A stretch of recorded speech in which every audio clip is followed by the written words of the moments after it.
श्रीगुरुभ्यो नमः। हरिः ओं।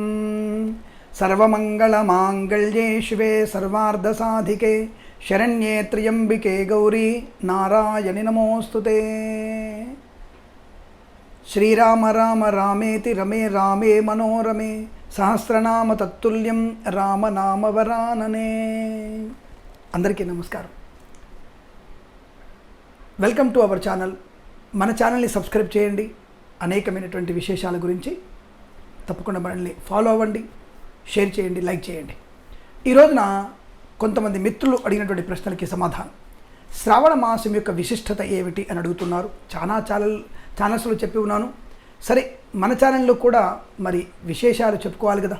కాబట్టి 10 మందికి చేరువయ్యేటువంటి శుభమైన వర్తమానాల గురించి మన ఛానల్ని వారధిగా ఉపయోగించుకునే ప్రయత్నం చేయండి.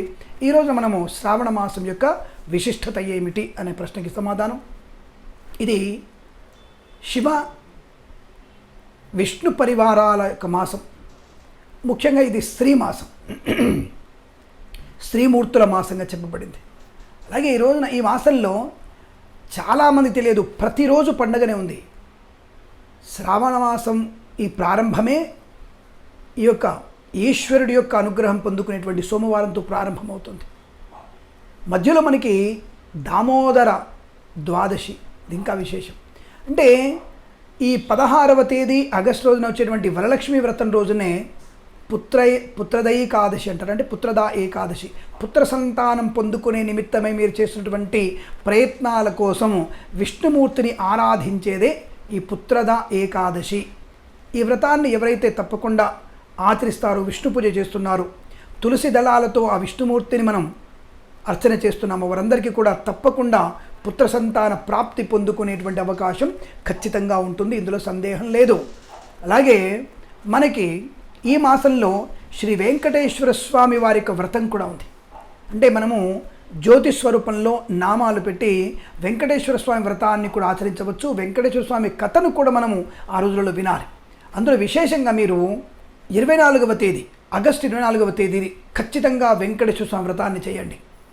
ఒక గోడకి నామాలు పెట్టి జ్యోతి ప్రజ్వలన చేసి, అంటే దీపారాధన, అంటే వెంకటేశ్వర దీపారాధన అంటారు, ఆ దీపారాధన చేసి తప్పకుండా ఆ యొక్క వెంకటేశ్వర స్వామిని ఆరాధించిన వారికి ఇంట్లో అనంతమైనటువంటి శుభయోగాలు ఉంటాయి. ఇది 2 సార్లు వచ్చింది శ్రావణ మాసంలో. అలాగే ఇంకొక ముఖ్యమైనటువంటి పండగ మనకి గోకులాష్టమి, అంటే కృష్ణ జన్మ సంబంధమైనటువంటి అష్టమి. ఈ కృష్ణ జన్మాష్టమి అనేది మనకి బహుళ పక్షంలో వస్తుంది. అయితే ఇది 2 రకాలుగా జరుగుతుంది. స్మార్త వైష్ణవ సంప్రదాయంలో 2 రోజుల పండగ ఉంటుంది. కాబట్టి 2 రోజులు హాయిగా జరుపుకోండి, దానికి ఎటువంటి దోషం లేదు. మంచి విశేషమైనటువంటి పుణ్యయోగాలు, ఆర్థిక లాభాలు, ఇంట్లో సంతాన యోగాలు పొందుకునే అవకాశం ఉంటుంది. అలాగే 15వ తేదీ లౌకికమైనటువంటి మన దేశానికి స్వాతంత్ర్య దినోత్సవం. ఇది కూడా పండగనే. మన యొక్క అమరులైనటువంటి స్వాతంత్ర సమరయోధులకి శ్రద్ధాంజలి ఘటిస్తూ మన సవ్య భారతాన్ని ముందు తీసుకెళ్ళి సనాతన భారతాన్ని వృద్ధి పొందించుకునేటువంటి ప్రయత్నంలో భాగస్వాములు కండి. తప్పకుండా ఈ రోజున మీరు పండగలా జరుపుకోండి. అమరులైనటువంటి వ్యక్తుల్ని కీర్తించండి. మన దేశభక్తిని చాటుకునే ప్రయత్నం, 10 మందికి సేవ చేసేటువంటి భాగ్యాన్ని పొందుకునేటువంటి ప్రయత్నాన్ని కూడా చేయండి. అలాగే ఈ మాసంలో ఇక మంగళ గౌరీ వ్రతాలు కూడా ఉన్నాయి. అంటే వివాహం అయిన తర్వాత మొదటి 5 సంవత్సరాలుగా, అంటే 5 సంవత్సరాల పర్యంతం మంగళ గౌరీ వ్రతాన్ని చేస్తారు కొత్తగా పెళ్ళైనటువంటి స్త్రీమూర్తులు. వరలక్ష్మి వ్రతాన్ని చేయడం ఒకటే, అంటే ఈ నెలలో ఒకటే రోజు వరలక్ష్మి వ్రతం. పౌర్ణమికి ముందుగా వచ్చేటువంటి ఈ శుక్రవారం రోజున వరలక్ష్మి వ్రతం, అది 16వ తారీఖు ఉంది. అదే రోజు మనకి ఏకాదశి కూడా ఉంది. కాబట్టి దాన్ని కూడా ఆనందంగా శుభయోగంగా జరుపుకునే పండగ. దీర్ఘ సుమంగళ యోగానికి, వస్తువాహన సంపన్నతకి, విశేషమైనటువంటి ఆనందాలకి ఆ లక్ష్మీదేవిని పూజించాలి. లక్ష్మి అంటే ఆనందం అని అర్థం. గౌరి అంటే పాపనాశనాన్ని కలిగించేది. కాబట్టి ఆ మంగళ గౌరిని, అలాగే ఇక్కడ వరలక్ష్మిని పూజించే భాగ్యాన్ని పొందుకోండి. అలాగే మనకి ఈ కృష్ణ జయంతి రోజునే, అంటే కృష్ణాష్టమి రోజునే ఈ అనఘాష్టమి కూడా ఉంది.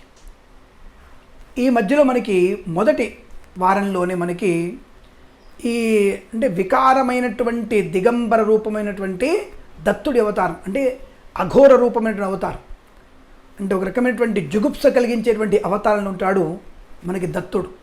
కాబట్టి అక్కడ దత్తుడి యొక్క పూజ కూడా మనం చేసుకోవాలి ఈ మాసంలో. అలాగే నాగుల చవితి అంటే గరుడ పంచమి, చాలామంది నాగుల పంచమి అంటారు. నాగుల చవితి రోజున మాత్రమే మీరు పుట్టలో పాల్గొయండి. గరుడ పంచమి రోజు అంటే మనం పక్షుల్ని పూజించాలి, ముఖ్యంగా గరుత్మంతుడిని పూజించాలి. శివాలయంలో ఆ గరుత్మంతుడు క్షమించండి, విష్ణు ఆలయంలో ఈ విష్ణువు వాహనటువంటి గరుత్మంతుని బొమ్మ ఉంటుంది, అంటే విష్ణువుకి ఎదురుగానే ఉంటుంది. అక్కడ గరుత్మంతుని ఎవరైతే పూజిస్తారో వారికి భయభీతి లేకుండా ఉంటుంది, అది గుర్తుపెట్టుకోండి. అలాగే నాగుల చవితి రోజున సుబ్రహ్మణ్య స్వామి ఆరాధన, ఇది చాలా విశేషమైనది. కాబట్టి ఇక్కడ చూడండి, విష్ణు పరివారంలో కృష్ణాష్టమి, వెంకటేశ్వర స్వామి వ్రతం, అలాగే ఇంకొకటి ముఖ్యమైనది మనకి హయగ్రీవ జయంతి. జ్ఞానానికి కారకుడు అయినటువంటి హయగ్రీవుడిని కూడా ఈ మాసంలో పూజించాలి. అలాగే మనకి ఇంకొక ముఖ్యమైనటువంటి పవిత్ర స్నాన సమయం సింధు నది స్నానం. ఈ శుభమైనటువంటి పక్షంలో మనకి సింధు నది స్నానం చెప్పారు. కాబట్టి ఆ సింధు నది స్నానాన్ని చేయడం వల్ల కూడా మంచి ప్రయోజనాన్ని పొందుకునే అవకాశాలు ఉంటాయి.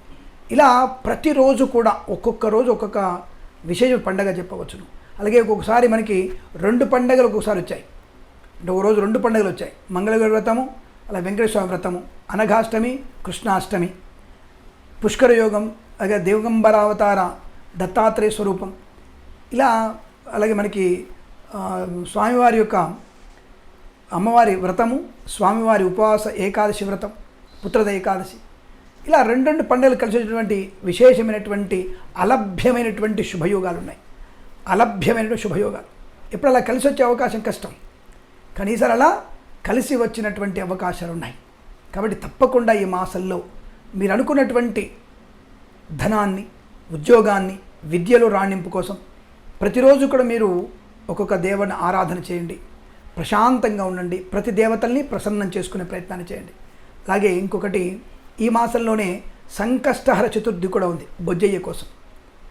ఆయనను కూడా ప్రసన్నం చేసుకుంటే ఈ మాసంలో సమస్త దేవత అనుగ్రహాన్ని పొందుకునేటువంటి ఉత్తమమైనటువంటి రోజుగా మాసంగా చెప్పబడుతుంది. కాబట్టి శ్రావణ మాసాన్ని ప్రతిరోజు ఏదో ఒక రకమైనటువంటి పండగని ఆచరిస్తూ ఆనందమయ, ఐశ్వర్య, శుభయోగాల పరంపర, పుత్ర పౌత్రాభివృద్ధి పొందాలని కోరుకుంటూ సర్వేజన సుఖినో భవంతు. ప్రేమతో మీ కిరణ్ శర్మ.